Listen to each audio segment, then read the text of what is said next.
Matt from Matt's Movies, Music and More here, presenting you to our new segment in What Did You Think?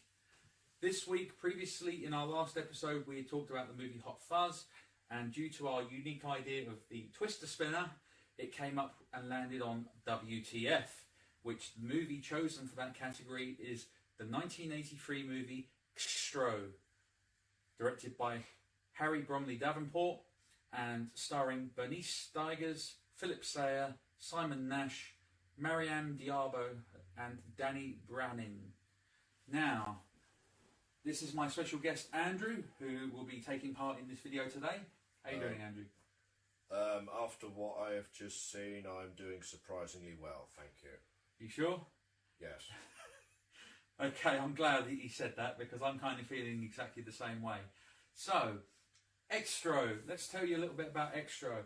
XTRO is probably really famous for the fact that XTRO was one of the so-called video nasties in early 1984 and 85 and was eventually dropped from the official DPP list, in which there was originally 74 movies, but they cut it down to 72 films, and XTRO was one of those ones that was dropped. And XTRO happens to be the only video nasty that I recall was actually made in England. It's an all-English cast of actors that I believe all have Shakespearean backgrounds, so they're playing it really serious.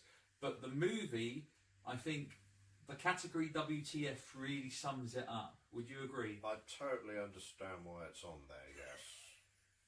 I wanted to pick it because I just thought it's such a bonkers film. But I need to ask you this, because obviously this is our disclaimer, which is, had you seen the movie before we decided to talk about it on this random pick? Or, if you had, when was the last time you'd seen it?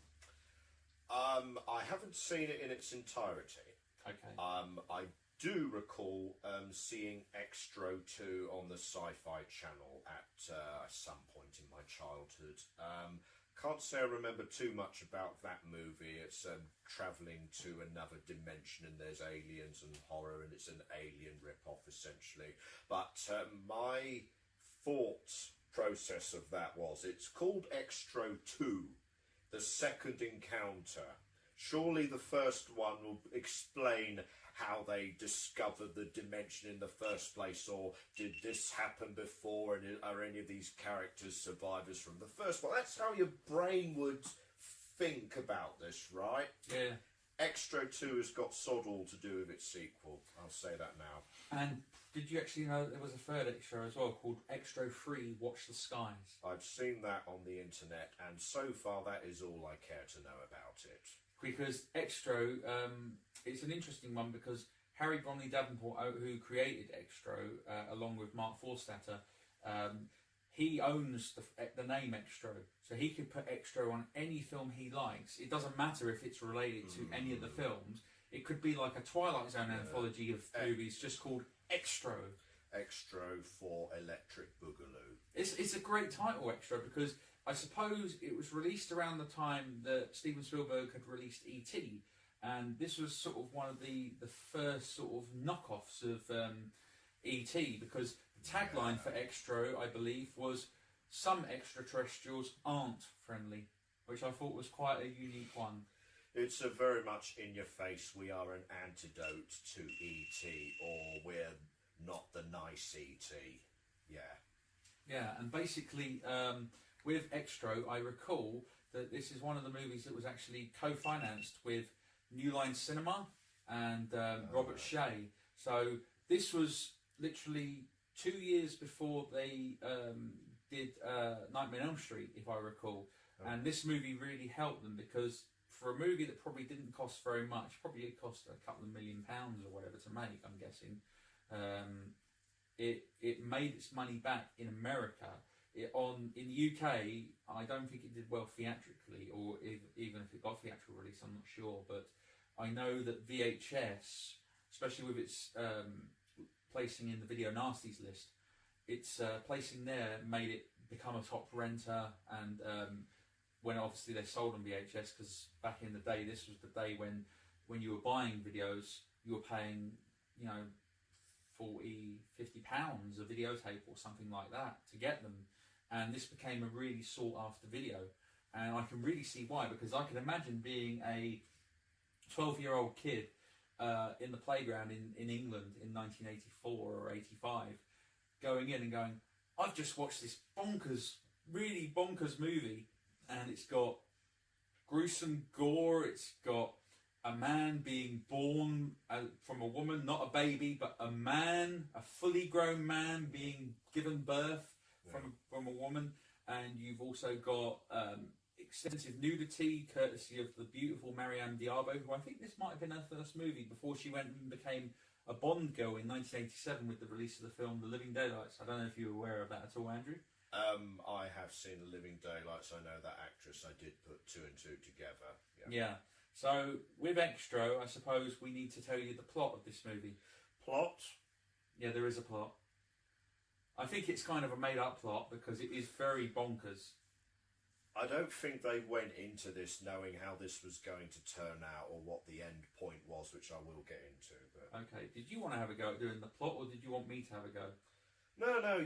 It's your video. I insist. Sure? You explain this movie. I'll sit here and listen. He's going to sit here and listen, i.e., laugh at me because I'm going to completely mess it up. No. You go ahead. Yeah. Okay. Well, the movie it kind of doesn't fit the regular horror tropes because it's really a movie about a family. A guy who has a kid. This guy's called Sam, and his son is Tony, and basically they're playing outside on the farm, and for some reason a random light sucks up his dad. Throws a stick up to, here boy catch, and this apparently triggers a rift in the space-time continuum and causes storms and lightning and wind and the father to disappear because of a stick. Yeah, it's like he's thrown the stick for his dog, but then it goes from really early daytime to like night. Middle of midnight, basically. Yeah, so the continuity guy clearly either wasn't hired or must have been fired after this movie was released, I'm guessing. Or they felt that nighttime was more dramatic. Yeah. So yeah, what happens is Sam gets abducted and has gone missing, and it turns out that 3 years have passed, and Tony and his mother, I'm trying to think what his mother's name is. His mother's name is Rachel, played by Bernice Stegers, and she's moved on, she's met a new man in her life, and basically it's a drama of this couple obviously getting together and raising the kid as the guy's raising it as his own, and then all of a sudden Sam comes back from out of nowhere, i.e. in a strange way, because there's this alien that kind of walks upside down. It's kind of like it's got its head up in the air. It's kind of like a dog creature thing. Yeah, and you've got this guy who's pulled over with his car because he's seen the thing like sort of crash into the ground. He's like, "Stay in the car!" And he says it like 5 times, like, "Stay in the car!" Yeah. And when he says it, he obviously gets killed by it. And what does the girlfriend that was in the car do? She doesn't stay in the car. So she because it's a horror movie. Yeah, and it's kind of one of those, oh, don't say you'll be back because you won't be back. That sort of thing. Yeah. And then it goes on, doesn't it? She sucks her neck, and it's a very weird pulsating neck effect, if I'm remembering this rightly. Yes, that's right. And does she go? She goes back home at this point, or no. What happens is the alien creature has gone to this local, like sort of rural country house just in the middle of nowhere. Yeah. And there's this blonde woman that lives in the house. Lives in this house. And it's there that the alien creature basically attacks her by sucking her in the neck or that's whatever. What happens, yeah. And then she sort of recovers from it, and she's sort of getting on with things again. But you see her stomach getting bigger and bigger and bigger and bigger, and you're thinking, what the hell's happening here? Is her stomach going to explode? But it turns out that she is pregnant with this alien creature's life force. She has to be birthed back into the human world, and he has to do that out of a woman's, uterus. Yeah, so I kind of think if you don't know the movie, I think you need to YouTube this scene alone to exactly know how disturbing this scene is. It is possibly the highlight of the movie, yes, both in terms of its sheer sexually perverse body horror that it's presenting, as well as the quality of the visual effects on display here. And it has a really, really grotesque scene, which I suppose has been replicated in numerous films over the years, in which the man being given birth to actually has to detach himself from his own umbilical cord by biting into it. Of course. Which is pretty grotesque, I'd say.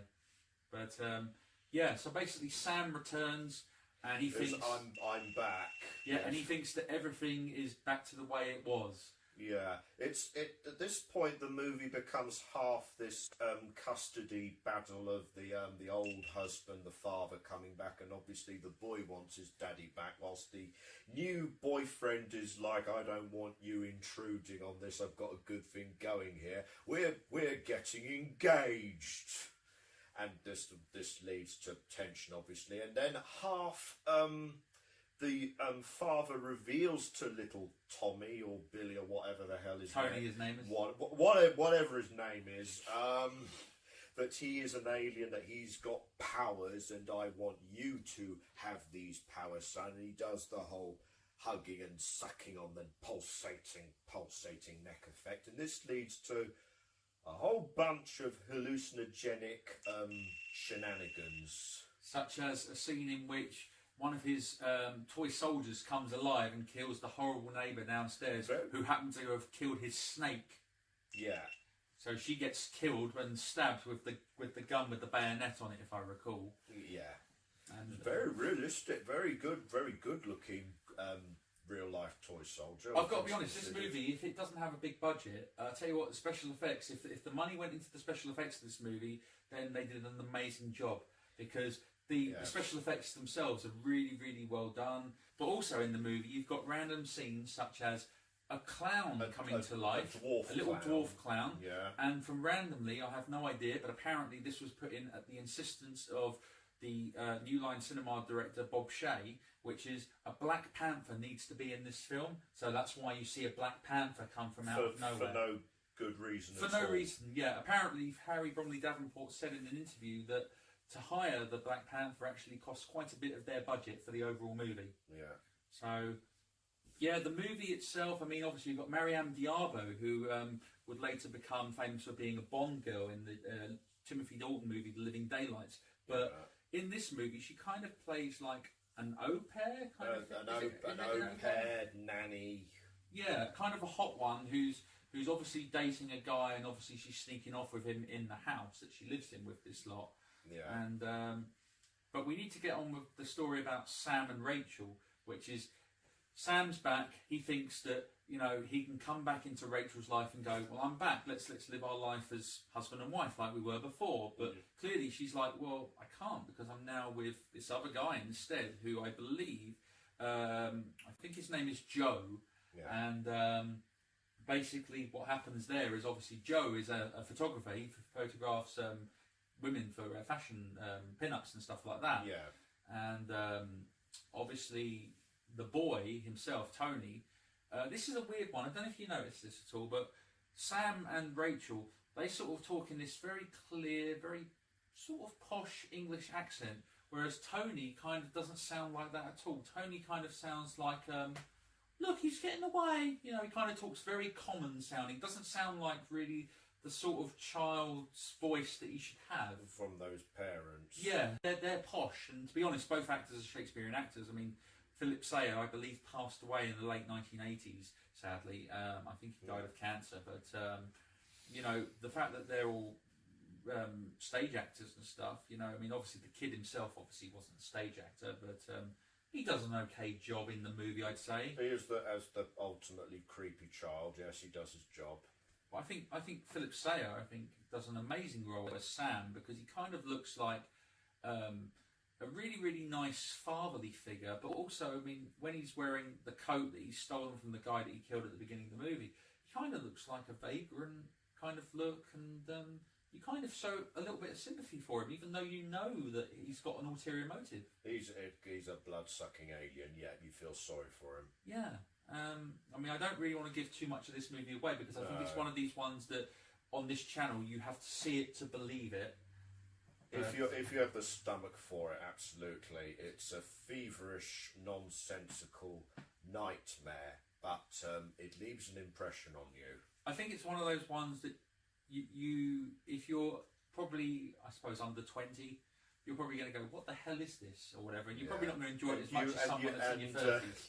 If I may, you kids probably won't appreciate how great the physical effects are. Or you'll watch this like I did and think CGI really has spoilt everything, both in terms of you can do anything with computers, but these feel real, the engorged stomachs and the pulsating necks and the eggs. But I mean, I've seen this movie. I mean, obviously, I asked you earlier when you'd seen it. You said you'd seen bits of it years ago or whatever. But yeah, I'd actually seen this movie probably in the late 1990s, early 2000s when it actually came out on DVD from America, and I kind of thought this is batshit crazy, to be honest. But it left an impression, a good impression, I'd say. Yeah. I've actually seen it more times than I would say the movie it's ripping off, E.T. I actually think E.T. is kind of boring and overrated, and that's a controversial statement because yes, it is. I just think that E.T. is a little bit OTT with its attention. I'm not a big fan of hype, but I think XTRO has got a lot of enjoyment in it, and it's kind of it has its charm, I'd say. I think it's one of those films that, to me, it just reminds me of an early 1980s where, I don't think the audience who would have watched this back in 1983 or 84 would have actually taken this movie seriously at all. I have seen archive clips online of reviews like Roger Ebert calling it utter trash or worthless. Yeah. But, that's the elite. But then what makes this so different over a straight-to-DVD bargain bucket cheap film that's getting released every week that you find in the local supermarkets? I mean, this has much more rewatch value than a lot of those films, I'd say. Yeah. He's a little bit speechless here because of the fact that I think he's very taken aback by XTRO.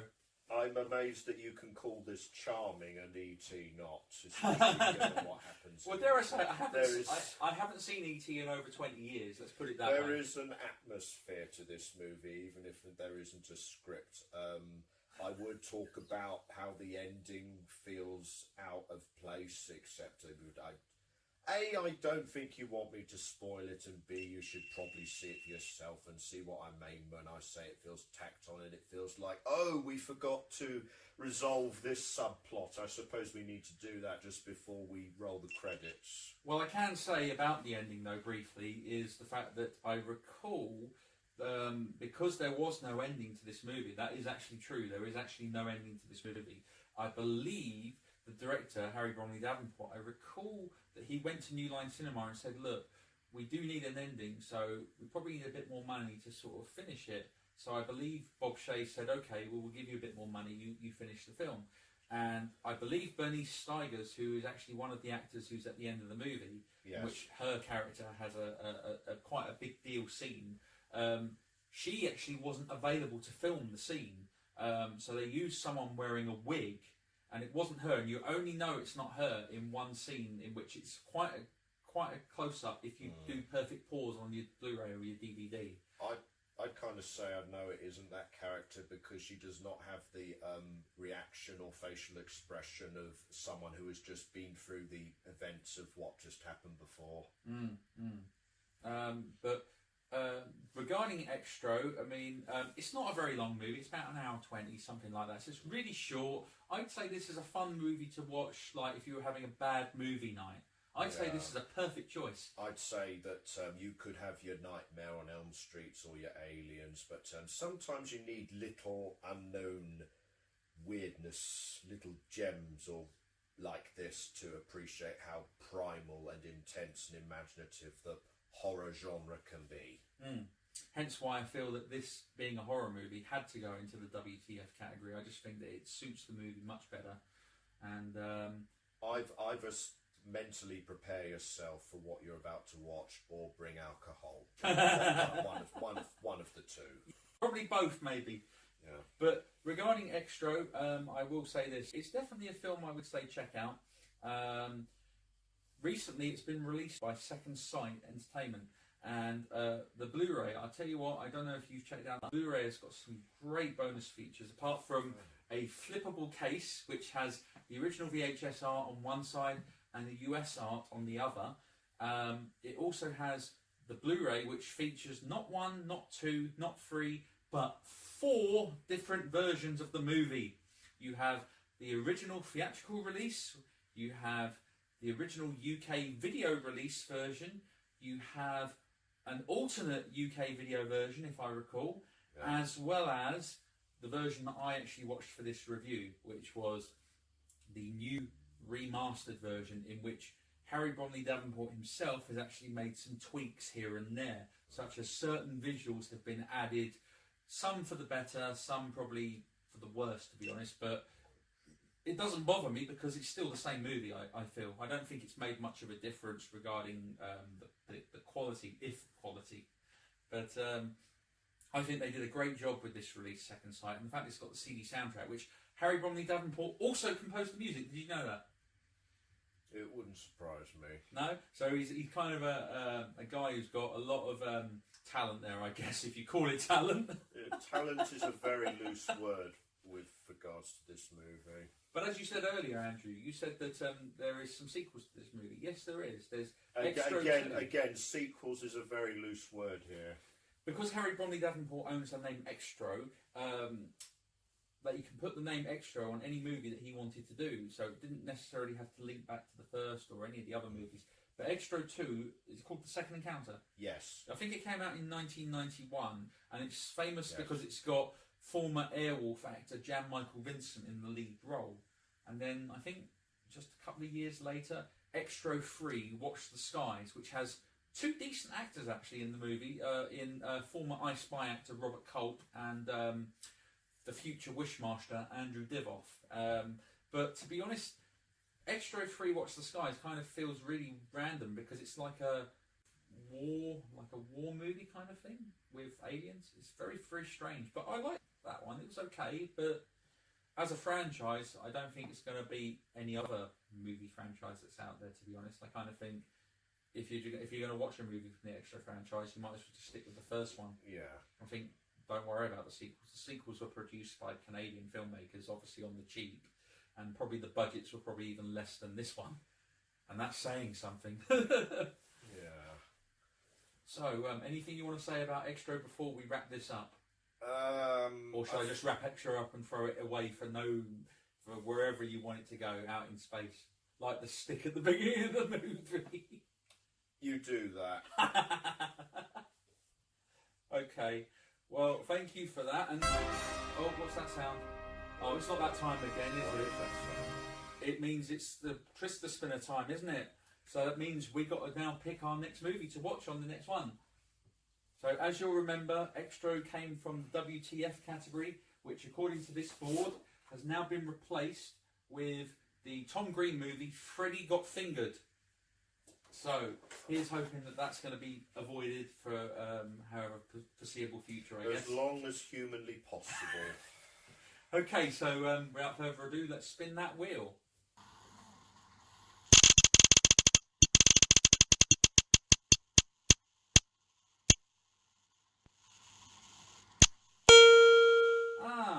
It's landed on sci-fi. So that means that the sci-fi movie we're going to be talking about, according to this, is Attack the Block. The British film Attack the Block. So that's what we're going to be talking about in our next video. Thank you very, very much for joining on this one. And it's goodbye from me. And it is goodbye from him. We thought we would do a little Two Ronnies skit there. So thank you very much for tuning in. And we'll catch up on the next video. All the best.